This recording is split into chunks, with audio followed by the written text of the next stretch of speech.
Mom Training Podcast with Diana Ballard.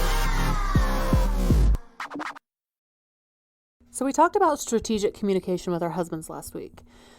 So I wanted to dive in a little bit more about communicating with our husband and what positive things can come from that.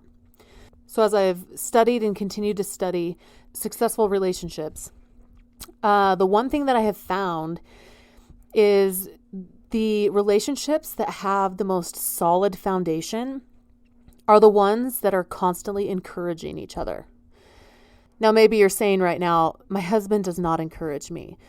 Well, let's flip the coin. How much are you encouraging him?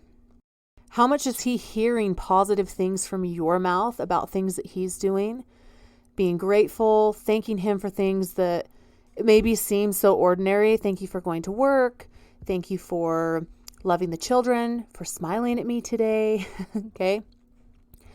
Are we encouraging our husbands as much as we want to be encouraged? Because that's a very solid pattern that I found over the last 9 years, is that when one spouse starts to become an encourager, it increases the chances of the other spouse also becoming encouraged. And again, with strategic communication, that goes in with letting them know, hey, I'm needing a little bit more encouragement, which could mean setting down some pride of saying, that you need help with something, that you need encouragement. Okay. And that really is pride to say like, oh, I don't need help. I'm going to do this all on my own. I don't need to tell anybody that I need them to encourage me. Why not? Like, if that's what you're wanting, if that's what you're needing, why not tell people that, hey, I'm needing a little bit of like uplifting words today. I need some more encouragement. Can you please help me, see some good things that I'm doing? Can you help encourage me? And I'm just going to tell you from experience, the more you practice encouraging your husband, the more that comes back to you. Okay. And this is something that I work on all the time, because on my honeymoon, and you may have heard this story before, in Alaska, we were working at a lodge, and this lady came up to the front desk. I was the lodge front desk person, and for booking rooms and everything. And she was just gorgeous from head to toe and had the most beautiful rings and was just decked out with this beautiful jewelry. And so upon asking her, long story short, her husband had made all that jewelry for her. And I said, and you could just tell that she was just loved to pieces from head to toe. Okay. Just, you see someone with a glow and you're like, okay, what are you doing different? Right. So I dug in with asking as many questions as possible. And the one thing that I pulled from her that has stuck with me from the very, very beginning was, she says, if you work on encouraging your husband 3 times a day, she says, you'll literally be able to have and do anything in the world. Because if he feels that you support him, if he feels that you love him, that you believe in him, that you're grateful for him, she says, oh man, there's nothing he wouldn't do for you. So I have been practicing that on a regular basis. And it's funny because me telling that to my husband now, he's like, wait, you do that? And I'm like, yeah, I do actually, every single day. And it's just become a habit now, right? Just saying thank you, letting him know he's wonderful in some aspect. Hey, you look really good. Hey, let me pinch that hiney of yours. Just little things like that. Like, it doesn't have to be like some big, like sitting them down and having this serious conversation of everything that you're grateful for, or which those are good too. Those are good moments as well. But how much are you encouraging him on a daily basis and helping lift him up, help him see the good in himself? Because I'll tell you, there's plenty of things trying to pull him down, and his own fears and doubts trying to pull him down. And it's easy for us to see their flaws or how they're imperfect, or like things that they suck at, right? Which I feel horrible saying that, but like there's things that we aren't good at. Okay. And that they're not good at and are working on. Okay. And we can see those things. And so sometimes it might be hard for us to see some of the good things because we're so focused on maybe like one habit that somebody has that bothers you. So if you're looking for more encouragement in your relationship, if you're looking for more words of love, what are you giving? What are you strategically giving? And then asking in return, hey, would you be able to tell me why you love me? Hey, could you encourage me for a minute? I'm just needing a little bit more words of encouragement.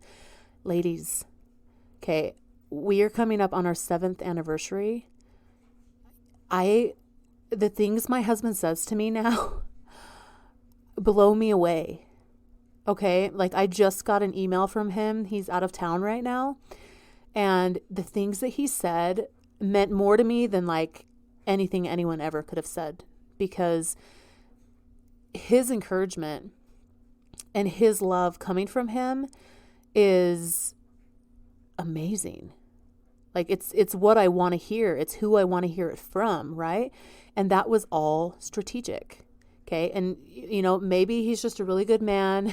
Maybe he would have grown into that too. But the reason why I'm getting back exactly what I need and want is because it's been set up that way.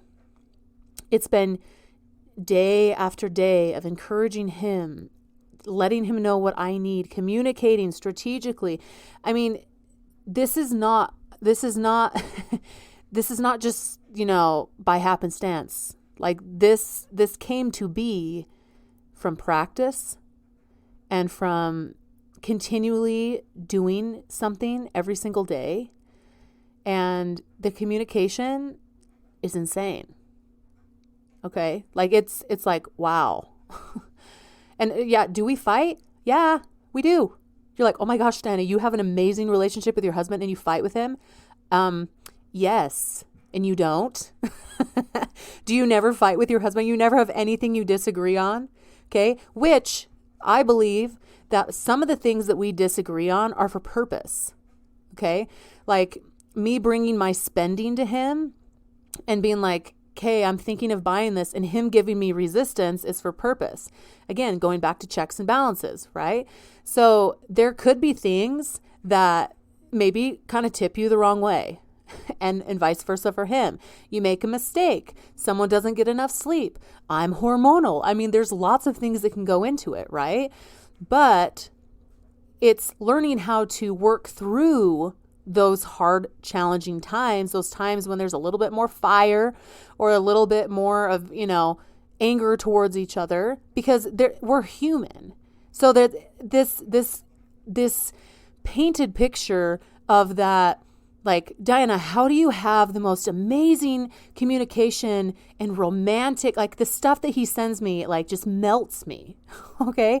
And like, how can you have that? But then, you know, 3 days ago, you were so mad at him that, you know, you didn't want to talk to him for like 2 hours. Okay. Like, how can you have that? It's called life, you guys. So I want you to see a realistic picture here that just because you have some arguments all the time doesn't mean that you can't build something beautiful in the meantime.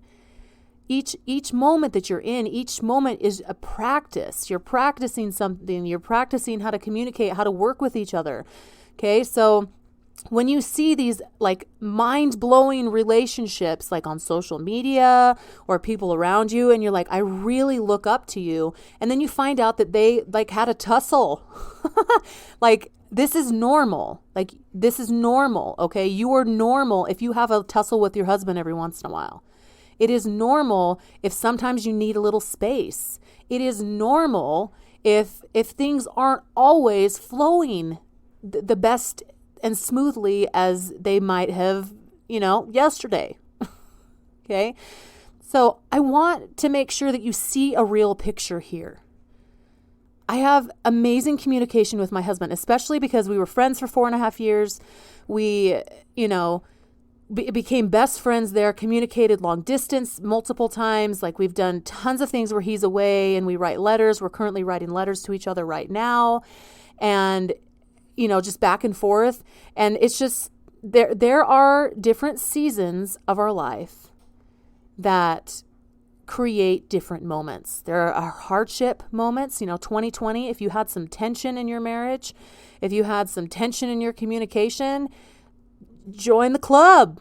I think we all did. Okay. Like, I think every relationship had a struggle of some kind at some point during that hard time, because it was a hard time for everybody. Right. And then there's going to be moments of bliss, and then there's going to be moments of struggle together. And then there's going to be different times when, that communication is exactly what you need. Like, you need to be able to work through your problems. You need to be able to have a really strong base of how you work with each other when those problems come. So start building a brick at a time, that beautiful mansion of romance and of sexy things that are said, of intimate things that touch your heart, that fill your soul, that encourage. It's possible for you to have it as well as anyone to have it. So one piece at a time, one piece of inspiration at a time for your marriage specifically. And it starts with your encouraging words to each other. It starts with that communication with each other that builds a relationship. So I encourage you to go get your little booty encouraging the people around you, especially your husband, because he needs it. You need it. And so start building something beautiful today to what you've already been building. Okay? Keep building. Keep making it a positive thing. And again, if you're not married, if you're listening to this and you're like, I don't got a spouse, it's all good. It's all good. Use this for the people around you that you love. Okay? So love on that husband. Encourage him. Be his best supporter. His best uplifter. And believe in him. And we'll see you next Tuesday on the Mom Training Podcast.